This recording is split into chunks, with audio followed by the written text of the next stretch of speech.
Coming up next on Arizona Horizon, time for Southern Exposure, our regular look at news from Tucson and other points south. And we'll look at a new book that chronicles the soundtrack of the Vietnam War. Those stories next on Arizona Horizon. Arizona Horizon is made possible by contributions from the Friends of Arizona PBS, members of your PBS station. Thank you. Good evening and welcome to Arizona Horizon. I'm Ted Simons. Donald Trump is returning to the Valley in advance of Arizona's March 22nd presidential preference election.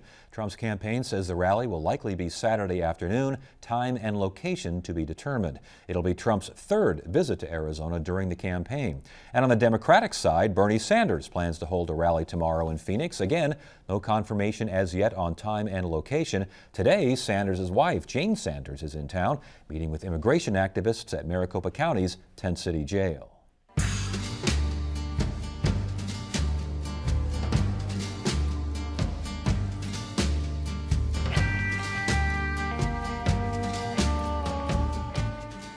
Tonight's look at news from Tucson and other areas south of the Gila focuses on the future of the A-10 at Davis-Monthan Air Force Base and the future of an open-pit copper mine planned for the Santa Rita Mountains. Joining us now is Jim Nintzel, senior writer for the Tucson Weekly. Good to see you again. Thanks for being here. Always a pleasure to come up, Ted.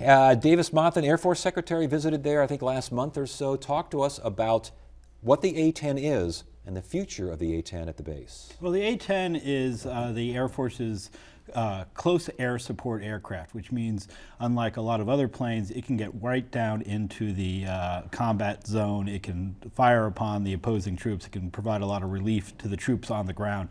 And the Air Force was looking to retire the A-10 because the sequester had pinched the Pentagon's budget, and they had to cut somewhere, and the A-10 was what they chose to cut, although it was bad news for Tucson because Davis-Monthan is the main training place for them, and that's the main mission at DM, and we certainly don't want our base to go away because it's a huge economic boost to our region. Indeed. So it sounds like postponement, not renewed, I guess, until what, 2022 or something along those lines? At least until then. You know, the John McCain's fighting to keep it in the sky.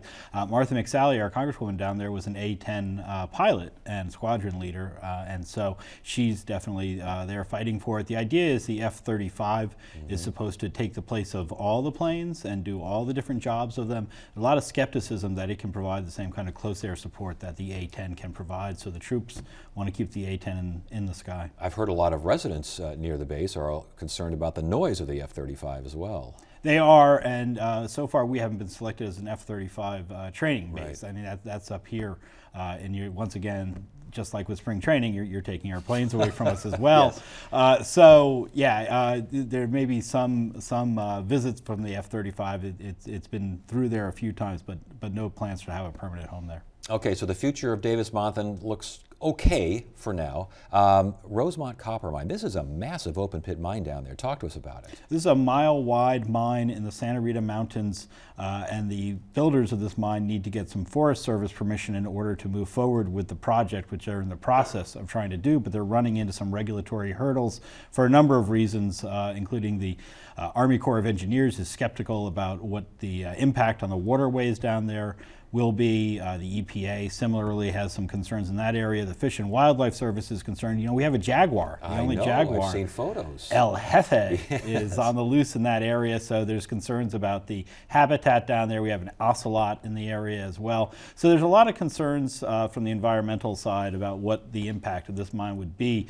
The owners of the mine, a company called Hudbay Minerals out of Canada, recently acquired it from the folks who had been developing it, and they recently announced that they're putting it on the back burner for a while, at least because copper prices are so low, and there are these regulatory issues that they have to get past. I know there's a concern regarding water being pumped from an aquifer that serves Tucson and other areas. Still a factor, huh? Yeah, definitely a factor. There's an aquifer on the near the Green Valley area in Tucson, kind of south of Tucson, and the idea is they're going to pump water water from one side of the mountain and carry it over to the other side of the mountain in order to wash the rocks over there. So people are not really excited about seeing their drinking water put over there, and there's concerns that the wastewater from the mine could considerably pollute Davison Canyon, Seneca Creek, and some very sensitive watersheds over there on the other side of the Santa Ritas there. On hold for how long here? Do we know? It's indefinite because they're saying they need to see copper prices come back, and they are tumbling in a big way. They earlier said they need to get up to $3.50 a pound for this mine to work. So we'll see. These guys have not really developed a mine in the United States yet. They have they've done their Canadian mines. They've recently done some in Central and South America, but this is their first U.S. mine. All right, before you go, I understand Tucson is a UNESCO World City of Gastronomy. What in the world are we talking about? Well, this is a big deal. UNESCO names these different communities world cities of literature, world cities of folk art, world cities of music. They're around the globe in 35 different countries. We are the first one. Tucson is the first city to be named a city of gastronomy. We've been farming that area for 4,000 years, according to the archaeological evidence down there. And we've got a lot of great restaurants, but also just a really interesting mix of foodstuffs in our region. And this was something that the city of Tucson pursued along with some other groups down there, and finally won this designation. I understand there are seed exchanges, these sorts of things? Yeah, it's a group called Native Seed Search, which is founded about 2 or 3 decades ago with the idea of preserving seed diversity, and making sure that we don't go into this monocultural, mono-agricultural society where we don't have the diversity of the seeds, could keep the genetic diversity going. And so they've been banking these seeds of all sorts of different plants for several decades now.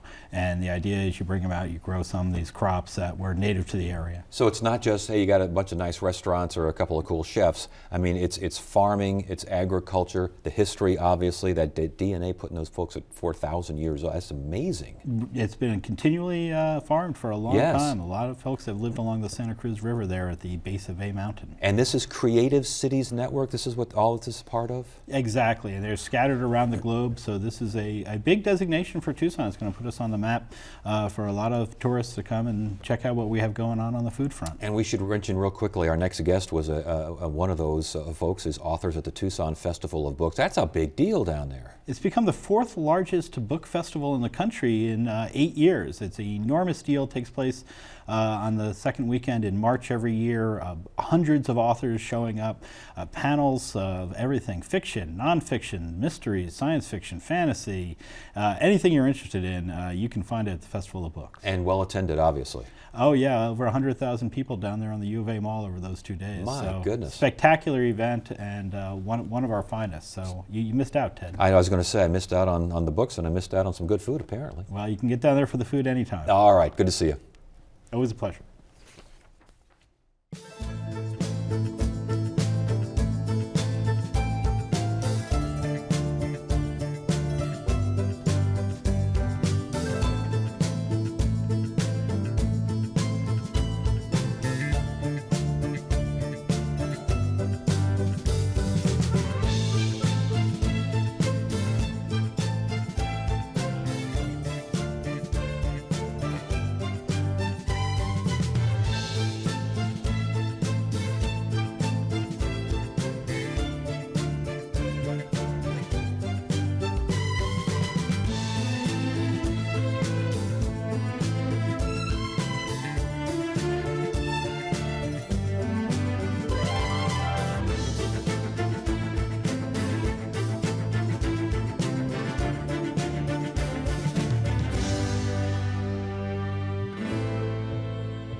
The music of the 60s to many was a soundtrack of sorts for the Vietnam War. That was especially true for American soldiers turning to music to help cope with combat.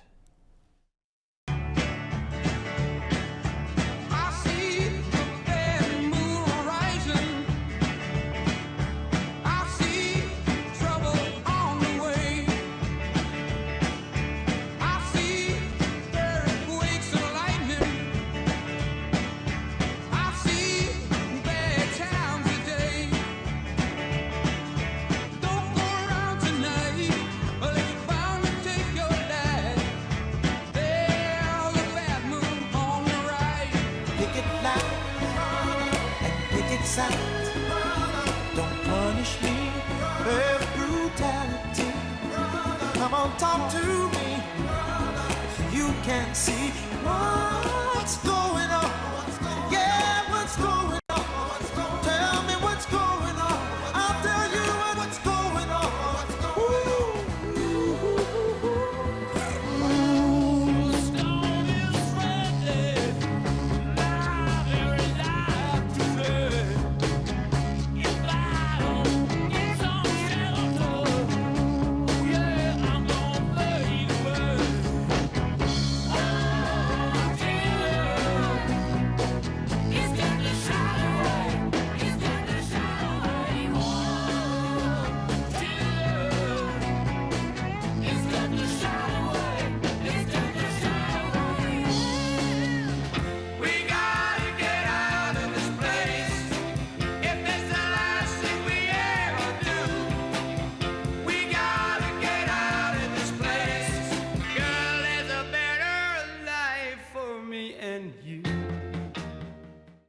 And that last song by the Animals inspired the title for We Gotta Get Out of This Place, a reflection on Vietnam and music that was named Rolling Stone's Best Music Book of 2015. Joining us now is co-author and Vietnam veteran Doug Bradley. Welcome to Arizona Horizon. Thanks, great to be here. I got to tell you, that book was fascinating. Now, I wasn't old enough to serve, obviously.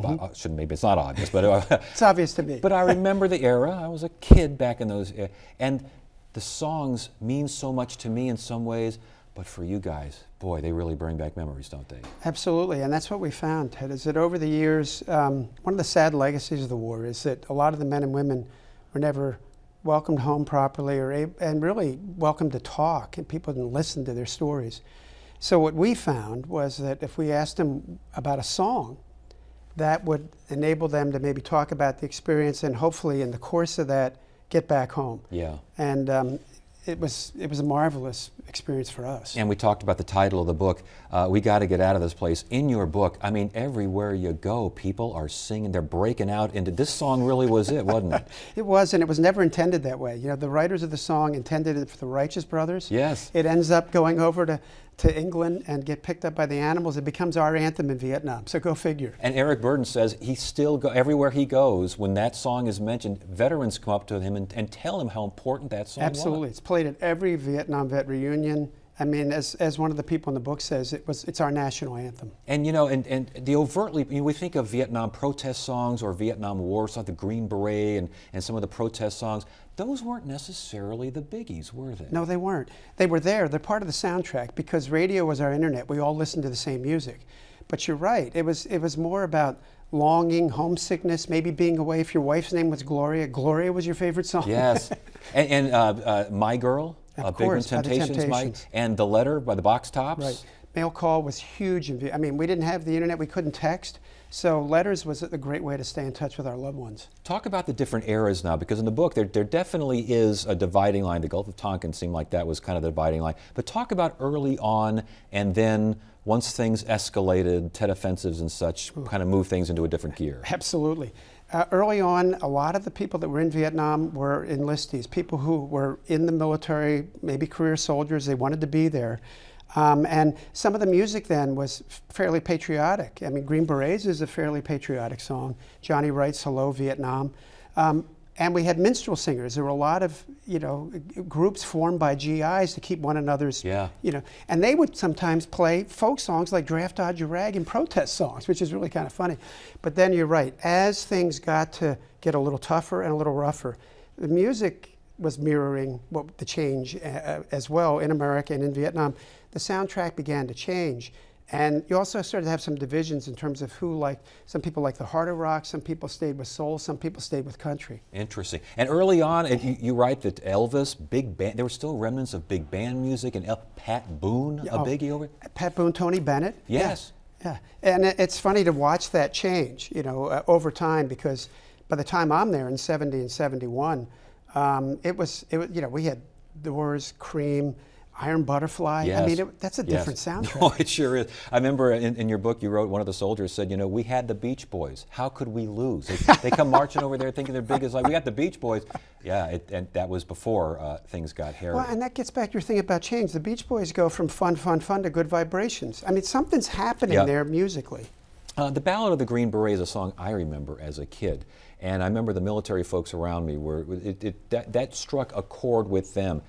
Did it strike a chord in country, or was it a little bit of a was there a dividing line? It's with interesting. It did both. And we have some great stories from people who that song sort of stayed with them, was a motivation for them to be there while they were there, a little disillusioned. The other thing is, people in the military don't like when one of the branch gets more puffed up than the other. So that became the most parodied song in Vietnam. We found so many different versions we can't repeat on air. I'll bet. By Marines, by pilots, by by other branches of the Army. So it's interesting. As a soldier, I would expect, and you wrote about this a little bit, that the folks over there, they may come in as a country music fan. They had never heard really different forms of rock and roll, soul music. You could be a soul aficionado. You'd never heard of country music. You were exposed to it all, weren't you? Absolutely, and that's one of the great things that happens is that we sort of became connected through the music. We have a wonderful thing, a guy from northern Wisconsin, lived on his farm his whole life, listened to polka music and country music. He gets there, he becomes, Sam and Dave, the Chambers Brothers. Mm-hmm. I mean, this is some stuff that's a little further out there. The racial element of the soldiers' music, how much did that play a part, and did it cause problems? It did. I hate to say it, but if you look at the issues and the tensions in America at the time, with Black Power and civil rights, they were mirrored in Vietnam. And there were points where sometimes music would become the flashpoint. And I'm sorry to say that it caused a little tension period, and sometimes fights broke out. Country music, I would imagine, have a similar reaction, but from a different angle. Absolutely. There were fights over the jukebox. Colin Powell, we quote him in the book, he talks about, he finally tried to figure this out, so he gave the black GIs music 40% of the time and the white guys 60%. Yeah, interesting. I love the quote, play metal music backwards and you get the devil. Play country music backwards and you get your wife, your dog, and your truck back. I mean, that's a great line. That is a perfect quote.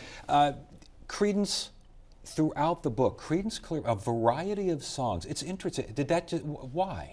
It's really kind of funny because, like, you're right. It's not just one song. It's all of Creedence's stuff. Everybody talks about "Fortunate Son." You played "Band Moon Rising," "Proud Mary." I think two of the guys, Doug Clifford and John Fogerty, were in the reserves. They could have ended up in a different situation. They understood the military, what it was like, but they also had the soldiers' back. I mean, the soldiers knew that they were sort of there with them. "Fortunate Son" was a real slam at It sure the was. people that were making the decisions but weren't sending their sons and daughters there. And you mentioned that two of the band members there in Creedence had some military experience. John Fogerty, Doug Clifford, the drummer. Yes.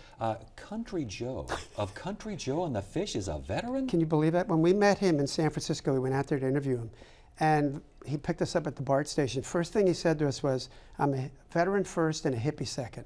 Who'd have thought? Joe McDonald? Yeah, no he was in the kidding. Navy before Vietnam. And everyone knows, most folks that are Jimi Hendrix fans or rock fans know, guy was a paratrooper. Right. But, and the thing about Hendrix is he sonically sounds from Vietnam. If you listen to the Star Spangled Banner at Woodstock or his song Machine Gun, you hear helicopters, you hear weapon fire. Interesting. You also hear, when you hear Purple Haze, I think of, the 60s as a kid seeing this. It must be a drug reference there. It is a drug reference. Yeah, but Purple Haze could be different if you're in the field, isn't it? Absolutely. We had guys tell us that it was an M18 smoke grenade. One of the colors it came in was purple. Their notion of Purple Haze is a landing zone, popping that smoke grenade, waiting for a helicopter to come and rescue them. Isn't that it's interesting? Pretty profound. Aretha Franklin, Chain of Fools could mean a whole bunch of things out there. Absolutely. It's a song, of course, about a woman being disrespected. I'm done being your fool. But if you're black in America, it's a civil rights song, Chains of Slavery. If you're black in Vietnam, it's about the chain of command. Yes. Yeah. The irony, though, is later in the book you talk about music, but once you are in combat, once you are in the field, no music. Silence. Yes. Perfect. And you need it. I mean, because hearing a twig, hearing a sound was what you needed. But we have some interesting stories from guys who say, sure, we didn't have any music in the field, but sometimes they had the music in their heads. Yes. And one guy tells us a story about he had Judy's Turn to Cry by Leslie Gore in his head, and he couldn't get it out. And he says, wait a minute, I got to be attentive here. But, get Leslie Gore out of my head. And good equipment out there. I mean, some of the reel-to-reel decks you write about, that was good stuff. I still have my equipment from Vietnam that I ordered when I was over there. The amazing thing was that there's a great book called Armed with Abundance that a woman wrote. The Army wanted us to stay involved, and so they gave us as much, especially guys like me in the rear, they gave us as much comfort as they could. Music they knew would be great.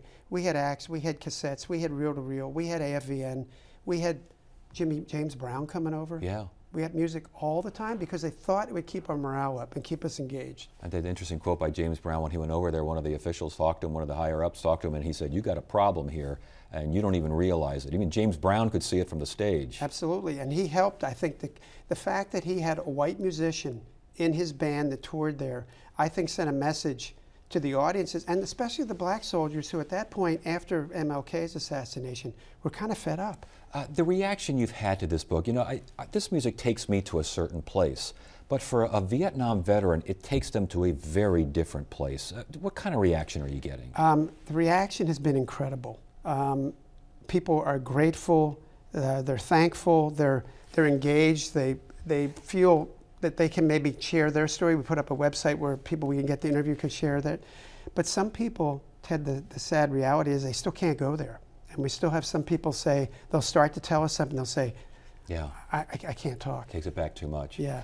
Congratulations on this book. It is really a fantastic read and quite the success. Thank you so much. Thank you for joining us. Appreciate it.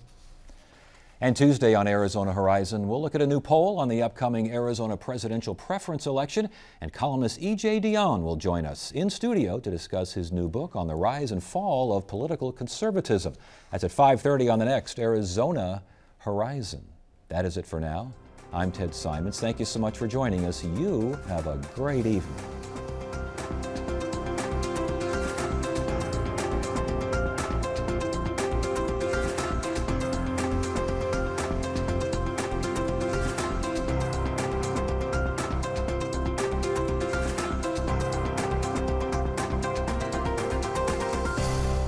Arizona Horizon is made possible by contributions from the Friends of Arizona PBS, members of your PBS station. Thank you.